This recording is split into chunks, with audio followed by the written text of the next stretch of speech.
नमस्कार दोस्तों, स्वागत है आपका ट्रू एस्पिरेंट में। मेरा नाम है सुधीर। चलिए शुरू करते हैं आज का सेशन।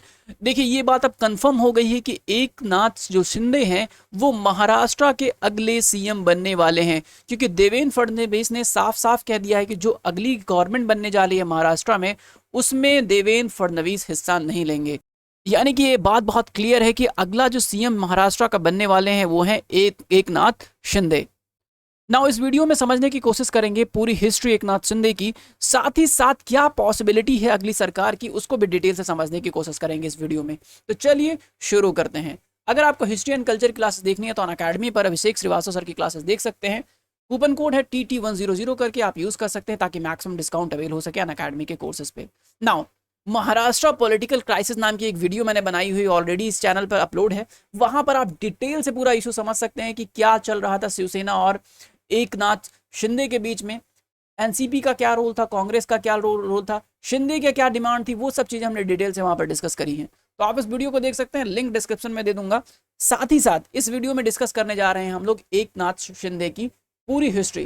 कैसे शिंदे जो है शीन में आए, कैसे इन्होंने बागी बने, कैसे जो है शिवसेना को छोड़कर अब इन्होंने बीजेपी के साथ अपना गठबंधन करने का फैसला किया है। ऑल्दो हमको अब तक लग रहा था कि देवेंद्र फडणवीस जो है अगले सीएम बनेंगे, लेकिन जो है एकनाथ शिंदे जो है अगले सीएम बनने जा रहे हैं महाराष्ट्र के।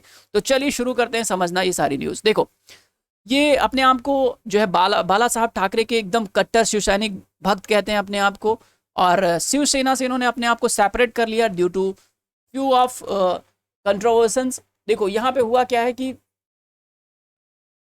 बाला साहब ठाकरे की जो पार्टी थी शिवसेना, इसके ये लीडर थे, ठीक है। ऑल्दो सीएम कौन थे, सीएम थे उद्धव ठाकरे, लेकिन उद्धव ठाकरे से इनकी कुछ बातों पर नहीं बन रही थी। वो था जो है कांग्रेस से और एनसीपी से गठबंधन।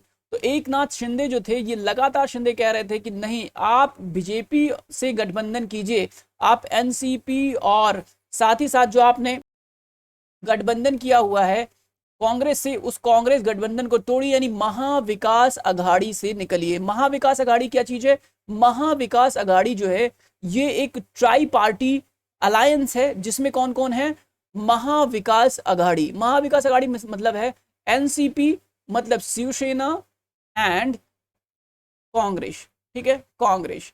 तो ये तीन लोगों ने मिलकर 2019 में महाविकास अघाड़ी बनाया था, ठीक है, महाविकास अघाड़ी बनाया था। अब इस महाविकास अघाड़ी की सरकार 2022 तक चली, और जिसमें इनको जो है अच्छा खासा पोस्ट दिया गया था शिंदे को।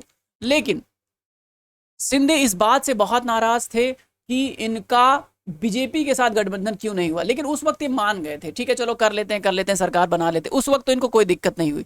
लेकिन हुआ क्या कि इनकी कुछ बातें उद्धव ठाकरे ने नहीं मानी। और देखो, हर चीज का एक तात्कालिक एक दीर्घकालिक रीजन होता है। तो दीर्घकालिक रीजन क्या था? दीर्घकालिक रीजन था इनके मन में खुन्नस बैठी हुई थी कि बीजेपी के साथ जो है गठबंधन कीजिए। लेकिन जब मन में ये बात थी और हुआ नहीं बीजेपी के साथ गठबंधन, तो ये दीर्घकालिक रीजन बन गया कि बीजेपी से ये क्यों नहीं जुड़ रहे, शिवसेना महाविकास अघाड़ी से क्यों नहीं निकल रहे। सरकार बनाया था तो इतना जल्दी नहीं हो पाता है निकलना। खैर, नाउ एक चीज और बता दें आपको, जो बाला साहब ठाकरे थे उन्होंने तो कहा था कि हम सरकार छोड़ देंगे, सब कुछ छोड़ देंगे, पॉलिटिक्स छोड़ देंगे, लेकिन कभी भी कांग्रेस के साथ गठबंधन नहीं करेंगे। तो इनका कहना था कि बाला साहब ये बात कह रहे हैं, जबकि उद्धव ठाकरे जो उनके बेटे हैं वो बाला साहब की बात से जो है फिर गए, उनकी बात नहीं मानी, और एक अलग तरीके से जो बाला साहब का सिद्धांत था उससे जो है हट गए, और इन्होंने कांग्रेस के साथ गठबंधन किया, जो कि गलत बात है। हम इस बात को नहीं मानते हैं, हम बीजेपी के साथ जाने की बात की। ये दीर्घकालिक रीजन था ना। तात्कालिक रीजन क्या हुआ उस टाइम जब शिंदे जो है अपनी बागी कैसे बने? बागी ये ऐसे बने कि इनको एक तो वेट करवा दिया सीएम से मिलने के लिए, इनको गाड़ी में वेट करवा दिया आधे घंटे के आसपास। इस बात को भाई को लगा बुरा। इन्होंने कहा हमको चाहिए पूरी इज्जत, आपने ऐसे कैसे कर दिया, हमको तुमने इंतजार करवाया। ये बात इनको बड़ी खल गई। तो इन्होंने कहा कि हम अपना जितने भी विधायक हैं उनको लेके जा रहे हैं। तो ये अपने विधायक को लेके चले गए सबसे पहले सूरत। ओके, सबसे पहले ये गए सूरत, और सूरत से ये चले गए असम, ठीक है। अब असम से डिमांड कर रहे हैं कि महाविकास अघाड़ी को छोड़े, शिवसेना और बीजेपी के साथ हाथ मिलाए। अब पता नहीं क्यों नहीं मिलाया, बीजेपी नहीं मिलाना चाहिए, क्या हुआ हमको नहीं पता। खैर, कुल मिला के बात ये हुई कि अब लास्टली क्या करना पड़ा उद्धव ठाकरे को देना पड़ा इस्तीफा। उन्होंने अपने पद से इस्तीफा दिया, और अब राज्यपाल ने नए पार्टी को क्या किया, इनवाइट किया कि आइए आप सरकार बनाइए। तो नई पार्टी में उसके बाद 113 सीट किसके पास थी, 113 सीट थी बीजेपी के पास। तो बीजेपी के पास 113 थी और मेजॉरिटी मार्क कितना है, मेजॉरिटी मार्क है 145। जबकि महाविकास आघाड़ी के पास कितना था, महाविकास आघाड़ी के पास था 169 नंबर। अब इसमें से 44 जो है विधायक निकल गए, चले गए किसके पास, एकनाथ शिंदे के पास। अब शिंदे ने इन 44 विधायकों को लेकर क्या किया, अब 113 यानी कि बीजेपी के साथ गठबंधन कर लिया है। तो बीजेपी अब बहुमत में हो गई, 113 उनके पास ऑलरेडी थे, 44 और आ गए, तो ये जो है बहुमत में आ गए। 39 ही चाहिए था बहुमत के लिए, तो अब ये बहुमत में आ गए। जब बहुमत में आ गए तो जाहिर सी बात है कि इन्होंने क्या किया कि सरकार बनाने का फैसला किया। लेकिन अभी तक हमको लग रहा था कि एकनाथ शिंदे नहीं, कौन बनेगा, बनेंगे देवेंद्र फडणवीस महाराष्ट्र के मुख्यमंत्री। लेकिन अब बहुत क्लियर हो गया कि महाराष्ट्र के मुख्यमंत्री बनने वाले हैं एकनाथ शिंदे। ओके, नाउ इसके बाद एक वीडियो अपलोड करूंगा जो हम लोग देवेंद्र फडणवीस की हिस्ट्री के बारे में समझेंगे। नाउ इस वीडियो में एकनाथ शिंदे तक ही अपने आप को लिमिट करते हैं, पहले इनकी हिस्ट्री देखने की कोशिश करते हैं। नाउ 58 ईयर के जो सीनियर मोस्ट लीडर हैं शिवसेना के, अभी करंटली अर्बन अफेयर्स मिनिस्ट्री के तहत काम कर रहे थे महाविकास आघाड़ी में, लेकिन इनको जो है अभी निकाल दिया गया जब इन्होंने रेबेल किया महाविकास आघाड़ी के खिलाफ। नाउ इनकी हिस्ट्री समझ लेते हैं कि कैसे कैसे इन्होंने अपना काम स्टार्ट किया। 1980s में ये बाला साहब ठाकरे के प्रभाव में आए। बाला साहब ठाकरे ने शिवसेना गठित की थी। शिवसेना गठित करने का मेन रीजन था कि महाराष्ट्र के जो लोग हैं उनके हितों को प्रोटेक्ट करना। महाराष्ट्र के जो लोग हैं उनके मराठी पीपुल, यानी शिवसेना फॉर मराठी पीपुल, ये बात बहुत मोटो है शिवसेना का। ये अदर स्टेट से आए लोगों को उतनी अच्छी ट्रीट नहीं करते जितना मराठी लोगों का करते हैं। तो इस बात से बहुत प्रभावित थे, हिंदुज्म का जो एजेंडा था उससे बहुत प्रभावित थे जो है एकनाथ शिंदे। नाउ ये जुड़ गए बाला साहब की शिवसेना के साथ, काफी देरों तक इन्होंने काम किया, स्टार्ट किया पॉलिटिकल करियर 1997 में।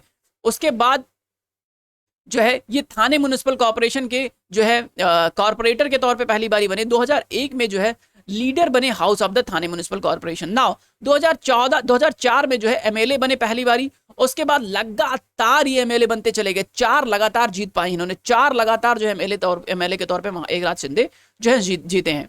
ठीक है, तो इसके बाद जाहिर सी बात इनके प्रभाव बहुत बढ़ गया। जब इनका प्रभाव बहुत पड़ गया तो इनका जो है शिवसेना ने इनको क्या किया, शिवसेना ने लीडर ऑफ जो है लीड पार्टी यानी सत्ताधारी पार्टी का जो है लीडर बना दिया इनको। हालांकि सीएम थे उद्धव ठाकरे, लेकिन जो है इनको जो है बनाया गया जो है नेता, सत्ताधारी दल का नेता बना दिया गया। नाउ अर्बन में मिनिस्टर भी थे। बात इनकी इतनी सी मानी नहीं गई कि बीजेपी के साथ इन्होंने ज्वाइन नहीं किया और इनको कुछ देर तक इंतजार करवाया गया। अपने बागी विधायकों के साथ ये अलग हो गए और कहानी अब तक हो गई कि शिवसेना को अपना रिजाइन देना पड़ा, उद्धव ठाकरे को अपना रिजाइन देना पड़ा, सरकार गिर गई, नई सरकार फॉर्म हो रही है। नाउ अब बात कर लेते हैं, देखो अब यहां तक कहानी पहुंच चुकी है, कहां तक कि अब ये जो है अलग होके सीएम बनने वाले हैं। ना इनकी सरकार की क्या पॉसिबिलिटी अब ये है, अब देखो अब या तो देवेंद्र फडणवीस को क्या करा जाए, डिप्टी सीएम बनाया जाए, लेकिन वो ऑलरेडी सीएम थे तो डिप्टी सीएम खुद तो बनेंगे नहीं पहली बात, या तो डिप्टी सीएम बनते जो है शिंदे या तो कोई और।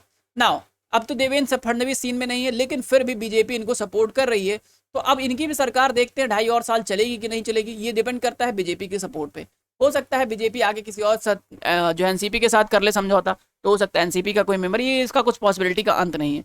लेकिन ऑल दो बीजेपी की पूरी बात इनको माननी पड़ेगी शिंदे को, और आने वाले टाइम पे बीजेपी का पूरे तौर पे जो है यहाँ पे जो है शासन होने वाला है महाराष्ट्र में। नाउ आपका क्या होमवर्क बनता है, आप पूरी तरीके से जाइए, स्टेट लेजिस्लेचर के बारे में डिटेल से पढ़िए। बहुत ज़्यादा रसाकसी चल रहा है इस टाइम, बहुत ज़्यादा न्यूज आ रहा है स्टेट लेजिस्लेचर से लेकर, तो आप प्लीज़ जाइए और कुछ होमवर्क कीजिए कि महाराष्ट्र माफ़ कीजिए जो है सौराष्ट्र की हिस्ट्री देखिए, गुजरात और सौराष्ट्र की हिस्ट्री कवर करने की कोशिश कीजिए।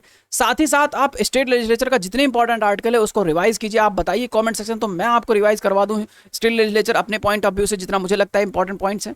साथ ही साथ आप राष्ट्रपति प्रोविजन देखने की कोशिश करिए। नो कॉन्फिडेंस मोशन के बारे में जो मैंने इसके बाद एक वीडियो बनाऊंगा जिसमें नो कॉन्फिडेंस मोशन के बारे में अपलोड करूंगा चीज़ें, तो आप उस वीडियो को देखिए, अच्छे तरीके से समझने की कोशिश कीजिए कि ये सब चीज़ें कैसे काम करती हैं। नाउ लक्ष्मीकांत लगातार अपने पास रखिए, जो चीजें हम लोग अपडेट कर रहे हैं उन चीजों के बारे में आप थियरी पोर्शन लगातार कवर करते रहिए। ऑल दो मैं बता देता हूं बहुत सारे ऐसे थियरीज जो आपके एग्जाम में काम करते हैं ना। आपका भी कुछ होमवर्क बनता है, आप लोग लगातार जितनी चीजें न्यूज़पेपर्स में आती रहते उसको आप नोट डाउन करते, एक एक पेपर लीजिए जिसमें जो चीजें एक महीने में न्यूज पे रही हो उनका सिर्फ एक एक लाइन रखिए कि हाँ ये चीज न्यूज़पेपर में थी, स्टेट लेजिस्लेचर न्यूज़पेपर में था, नो कॉन्फिडेंस मोशन न्यूज़पेपर में था, गोवा न्यूज़पेपर में था, जो है कैपस्टोन न्यूज़पेपर्स में था, एक सेटेलाइट न्यूज़पेपर, ऐसे करके एक एक लाइन लिख के रखता कि आपके पास एक टॉपिक का एक एक जत्था हो आपके पास कि हाँ ये सारे टॉपिक्स न्यूज़पेपर्स में थे जिनको हमें कवर करना है एग्जाम में जाने से पहले पहले।